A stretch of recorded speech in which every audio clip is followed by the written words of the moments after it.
The process begins inside the rugged football-shaped pod of the cacao tree, which grows directly from the trunk and thick branches. Encased within a tough, fibrous outer shell are 30 to 50 pale seeds, tightly packed and suspended in a thick, sweet, white mucilage. To extract the raw material for chocolate, the pods are first cleaved open with a precise strike from a machete or a wooden club, avoiding any damage to the internal seeds. The seeds and their surrounding pulp are scooped out by hand and transferred into large wooden boxes to initiate a critical biochemical transformation known as fermentation. This is not simply a drying phase. It is a complex, microbially-driven chain reaction that creates the essential chemical precursors of chocolate flavor. In the dense, humid environment of the wooden boxes, naturally occurring yeasts in the air and on the pods begin to consume the high concentrations of sugar present in the white mucilage. Because the wet mass is tightly packed, the environment is initially anaerobic. The yeasts convert the sugars into ethanol and carbon dioxide. As the mucilage breaks down and liquefies, it drains away, allowing air to penetrate the mass of seeds. This introduction of oxygen shifts the microbial activity, allowing lactic acid bacteria and, subsequently, acetic acid bacteria to thrive. These bacteria oxidize the ethanol, converting it into acetic acid. This specific chemical reaction is highly exothermic, causing the temperature within the fermentation box to surge to approximately 50 degrees Celsius. The combination of intense heat and highly acidic conditions kills the germ inside the cacao seed, halting its ability to sprout. More importantly, this cellular death breaks down the internal cell walls of the seed, allowing enzymes such as proteases and invertases to mix freely with proteins and complex carbohydrates. These enzymes dismantle large protein chains into smaller, free amino acids and break down complex sugars into simple reducing sugars. These microscopic molecular fragments are the raw ingredients that will later react under heat to form the recognizable taste of chocolate. After 5 to 7 days of fermentation, the beans are spread out in the sun to dry. The moisture content must be systematically reduced from around 60% to exactly 7%. This precise moisture level stops any further fermentation and prevents the growth of mold, stabilizing the beans for transport. The drying process must occur gradually. If the beans dry too quickly, the acidic compounds produced during fermentation become trapped inside the seed coat, resulting in a harshly bitter and astringent final product. Slow drying allows the volatile acetic acid to evaporate into the atmosphere. Once fully dried and stabilized, the beans enter the highly controlled environment of the chocolate factory, where mechanical and thermal engineering take over. The raw beans are first passed through a series of vibrating screens, magnetic separators, and destoners. High-velocity air streams pull dust and lightweight debris away, while heavy magnets pull out any stray metallic fragments picked up during transport. The cleaned beans are then fed into a roaster, which is where the physical chemistry of flavor development reaches its peak. Roasting can be done in large rotating drums or in continuous convection machines, where hot air is blown through a moving bed of beans. Temperatures are precisely controlled between 120 and 150 degrees Celsius. Inside the roaster, two crucial physical processes occur. First, the remaining moisture inside the bean turns to steam. The internal pressure builds, causing the outer shell to puff up and loosen its grip on the inner seed, known as the nib. Second, the heat triggers the Maillard reaction. This complex cascade of non-enzymatic browning causes the free amino acids and reducing sugars, the very compounds generated during fermentation, to bond and rearrange into hundreds of new, highly volatile flavor compounds, including pyrazines, aldehydes, and ketones. The duration and temperature of the roast dictate the final flavor profile, balancing the natural acidity of the bean with deep roasted notes. Following the roaster, the beans must be shelled in a process called winnowing. The roasted beans are fed into a breaker, where carefully calibrated mechanical rollers or impellers crack the brittle shells without pulverizing the valuable nibs inside. The resulting mixture of heavy nibs and lightweight shell fragments falls through a vertical column, subjected to a powerful upward-blowing stream of air. This relies on the physics of elutriation and terminal velocity. The dense, fat-rich nibs fall straight down through the air current, while the broad, lightweight shell flakes are caught by the updraft and carried away. The precision of this airflow is critical. Retaining too much shell imparts a gritty texture and bitter taste, while losing nibs into the exhaust stream reduces the efficiency of the entire operation. The pure, roasted nibs are then transferred to the grinding mills. Cacao nibs are unique because they are composed of roughly 50% solid cocoa matter and 50% raw fat, known as cocoa butter. The grinding process applies immense physical friction and shear force to the nibs. They are first shattered by high-speed metal hammers in a primary mill, causing the internal cellular structures to rupture and release the trapped cocoa butter. As the fat is released, the heat generated by the mechanical friction instantly melts it. The dry, solid nibs transform into a thick, dark, flowing liquid known as cocoa liquor or cocoa mass. To further reduce the particle size, this paste is pumped through a ball mill, a large water-jacketed steel cylinder filled with thousands of heavy steel balls spinning at high speed.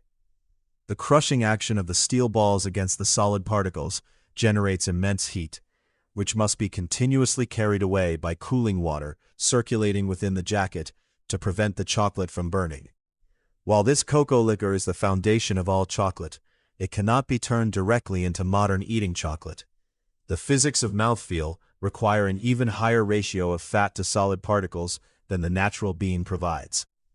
To achieve this, a portion of the cocoa liquor is diverted to massive hydraulic presses. The heavy steel pots of the press are filled with the hot liquid cocoa mass. Hydraulic rams engage, applying up to 50 megapascals of pressure, roughly 500 times normal atmospheric pressure. Under this extreme physical squeezing, the liquid cocoa butter is forced out through fine metallic mesh filters, leaving behind a hard, dry disc known as cocoa press cake, which is later pulverized into cocoa powder. The extracted pure liquid cocoa butter is the crucial engineering fluid that will be used to manipulate the viscosity and texture of the final chocolate. The remaining cocoa liquor is then mixed with precise quantities of this extra cocoa butter, along with finely granulated sugar and, in the case of milk chocolate, dry milk powder. Powerful automated mixers blend these ingredients into a thick, homogeneous paste. At this stage, however, the mixture is highly abrasive. If you were to eat it, the human tongue would detect it as distinctly gritty, because the individual particles of sugar and cocoa are larger than 30 microns across. The sensitivity threshold of the human palate requires particles to be reduced to between 15 and 20 microns. To achieve this, the thick paste is fed into a 5-roll refiner. This massive machine consists of 5 hollow cast iron cylinders stacked vertically.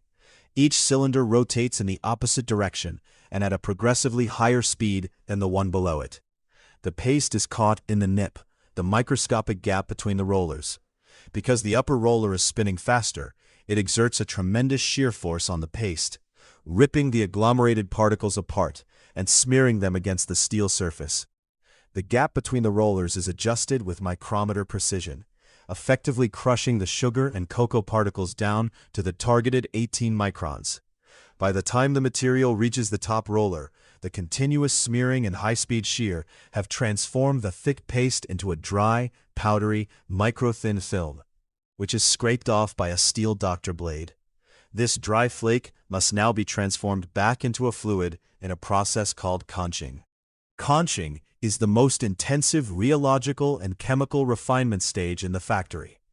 The flaky powder is loaded into a conch, a massive steel tank equipped with heavy, scraping rotor arms. For the first several hours, the conch runs in a dry phase. The mechanical energy of the heavy rotors physically smears the microscopic particles against each other. The high friction generates heat, which serves a dual purpose. Mechanically, it forces the solid particles to become fully coated by the small amount of fat present, softening the mass into a thick dough. Chemically, the sustained heat and constant aeration drive off the last remaining volatile, undesirable acids, specifically acetic acid and excess moisture. Water is the enemy of chocolate viscosity. Even a single drop of water causes the sugar particles to clump together and seize. After hours of dry friction, the liquid phase begins. Additional cocoa butter is pumped into the conch, along with a tiny but powerful amount of lecithin. Lecithin is an amphiphilic molecule, meaning it has a hydrophilic, or water-loving head, and a lipophilic, or fat-loving, tail. On a molecular level, the lecithin surrounds the jagged sugar and cocoa particles. The hydrophilic heads attach to the surface of the sugar, while the lipophilic tails extend outward into the surrounding cocoa butter. This creates a microscopic lubricating layer that prevents the solid particles from attracting each other. The physical result is a dramatic drop in the yield value and plastic viscosity of the chocolate. What was once a thick, stubborn dough suddenly flows like liquid silk. The chocolate is now chemically complete, but its physical structure is entirely unstable. The liquid chocolate must undergo a highly precise thermodynamic process known as tempering. The entire working principle of solid chocolate, its glossy appearance, its firm snap, and its unique ability to melt exactly on the tongue, relies on the complex crystallography of cocoa butter. Cocoa butter is a polymorphic fat, meaning its triglyceride molecules can organize themselves into 6 distinctly different crystal lattices as it solidifies, numbered Form 1 through Form 6. Forms 1 through 4 are highly unstable. They are soft, crumbly, melt at room temperature, and cause the fat molecules to migrate to the surface, creating a dull white powdery coating known as fat bloom. Only Form 5 provides the perfect structural integrity, locking the fat into a tight, dense matrix that snaps cleanly and melts at exactly 34 degrees Celsius.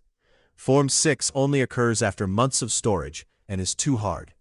To force the cocoa butter to crystallize exclusively into the Form 5 structure, the liquid chocolate is pumped through a continuous tempering machine, which is a specialized scrape surface heat exchanger. The chocolate is first heated to 45 degrees Celsius to melt all existing fat crystals, erasing its thermal memory entirely. It is then pumped into a cooling zone where cold water circulates through the outer jacket of the pipe. The chocolate is rapidly cooled down to 27 degrees Celsius. As the temperature drops, the fat molecules begin to lock together, nucleating into millions of microscopic crystals. However, at 27 degrees, both the desirable Form 5 crystals and the unstable Form 4 crystals are created simultaneously. To eliminate the unwanted Form 4 crystals, the chocolate is pumped into a third zone, where it is carefully reheated to exactly 31 degrees Celsius. Form 4 crystals have a melting point of 28 degrees, so they instantly dissolve back into a liquid state. Form 5 crystals, however, have a melting point of 34 degrees, meaning they survive this reheating stage.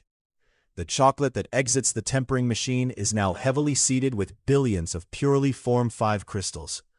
As long as this chocolate is kept moving and maintained around 31 degrees, it remains fluid but structurally primed. The tempered chocolate is then pumped into the depositing heads, which inject precise doses into highly polished polycarbonate molds.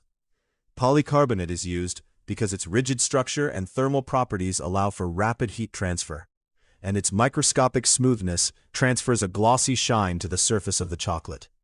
Immediately after the molds are filled, they pass over a series of high-frequency vibrating tables. The physics of vibration manipulate the non-Newtonian properties of the liquid chocolate, temporarily lowering its yield stress.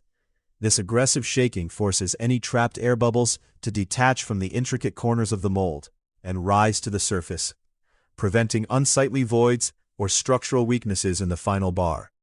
The molds then travel onto a continuous conveyor belt, moving slowly through a long, insulated cooling tunnel. The cooling process relies on a combination of radiant and convective heat transfer, using chilled air moving at specific velocities. The temperature profile inside the tunnel is critical. If the ambient air is too cold, the exterior of the chocolate will cool much faster than the insulating interior, creating massive thermal shock. This thermal gradient causes the fat molecules to contract unevenly, pulling them out of their careful form V alignment and ruining the temper. Instead, the tunnel cools the molds gradually from roughly 20 degrees down to 10 degrees Celsius. As the latent heat of crystallization is pulled away by the cold air, the seed crystals established during tempering begin to rapidly multiply, acting as templates. The remaining liquid fat molecules snap into the dense, tightly packed form V lattice. Because the form V structure is the most geometrically compact arrangement the molecules can take, the physical volume of the cocoa butter contracts by roughly 1 to 2% as it solidifies.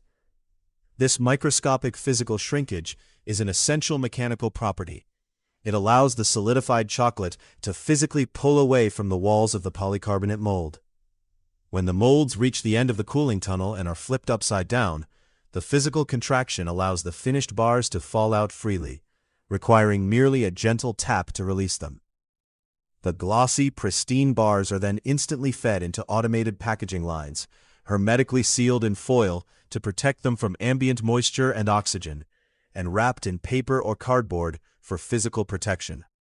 The true engineering brilliance of this entire process is only fully realized when the chocolate is finally consumed. The working principle of chocolate as a sensory experience relies on the precise intersection of human biology and the thermodynamic properties of the form V crystal structure. The human mouth maintains an ambient temperature of approximately 37 degrees Celsius. The precisely engineered melting point of the form V crystal lattice is 34 degrees Celsius. When a piece of chocolate is placed on the tongue, the thermal energy from the mouth rapidly transfers into the chocolate matrix. To undergo the phase change from a solid to a liquid, the cocoa butter requires a significant amount of energy, known as the latent heat of fusion. As the crystal lattice absorbs this heat, it draws thermal energy away from the surface of the tongue, which the brain perceives as a deeply satisfying, subtle cooling sensation. Because the melting point is universally uniform across the bar, the dense crystal structure collapses rapidly and completely, transitioning from a brittle solid to a smooth fluid in a matter of seconds. As the fat matrix liquefies, the emulsion breaks down, instantly releasing the 18-micron particles of sugar, milk powder, and cocoa solids. Because these particles were milled below the threshold of human tactile perception, the tongue feels no grit, only a continuous, silken flow. Simultaneously, the warming and liquefying of the fat releases the highly volatile chemical compounds created during the fermentation and roasting processes. These pyrazines and aldehydes vaporize inside the warmth of the mouth and travel up through the back of the throat into the nasal cavity. This retronasal olfaction triggers the olfactory bulb, delivering the complex, multi-layered perception of chocolate flavor to the brain. The physical snap, the thermal cooling, the rheological flow, and the chemical release of aromatics all occur in a synchronized sequence, the direct functional output of precise botanical chemistry, combined with rigorous mechanical and thermal engineering.